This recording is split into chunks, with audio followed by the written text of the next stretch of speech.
নিউজটা শোনার পরে আমার শরীরটা পুরা জ্বলতেছে। বলার ভাষা নাই, এটা নাকি বিপ্লবী সরকার, অভ্যুত্থানের পরে আসা সরকার। আরে ভাই, এই ভারত হচ্ছে আওয়ামী লীগকে যত প্রকার শেল্টার দেওয়ার আজীবন দিছে, এখনও দিচ্ছে।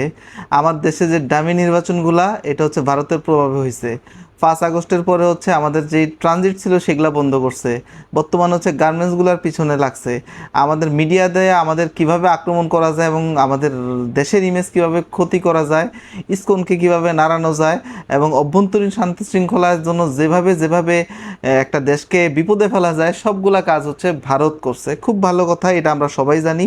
বর্তমানে যে প্রফেসর ডক্টর ইউনূসের নেতৃত্বাধীন সরকার, এটা তাদের আরও ভালো জানার কথা। দেখেন ভাই, 274 কোটি টাকা 2021-22 সালে অর্থ বছরে বরাদ্দ হয়েছে ওই মতিঝিল থেকে কমলাপুর পর্যন্ত যেই বর্ধিতাংশ হচ্ছে, সেখানে বিদ্যুৎ সংযোগ দেওয়ার জন্য বা আদার্স যে যান্ত্রিক সংযোগ দেওয়ার জন্য মেট্রো রেলে।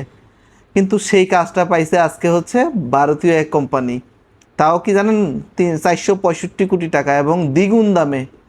ভাই, এইটা কেমনে সম্ভব ভাই? দুনিয়া থেকে আর কোনো কোম্পানি নেই, আপনার ভারতীয় কোম্পানিরই আপনার কাজ দিতে হইব।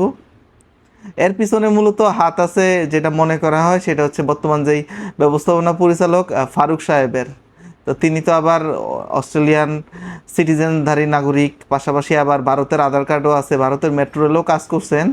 দেশের মাটিতে বসে উনি 5 আগস্টের পরেই উনি জয়েন করছেন, জুলাই বিপ্লবের পরেই জয়েন করছেন, কিন্তু বাস্তবায়ন করতেছেন ভারতের এজেন্ডা। তো ভাই, জায়গার কাছ থেকে আমরা সহযোগিতা নেই এইভাবে লুটপাট করার জন্য, নাকি আমার মনে হয় যে অন্তর্বর্তীকালীন সরকারের তো বিদায়ের সময় হয়ে গেছে, যাওয়ার আগে কি একটু পকেটটা যতটুকু ভারী করে নেওয়া যায়, এরকম কিছু? এটা প্রশ্ন থাকলো আপনাদের কাছে, আপনারাই বলবেন।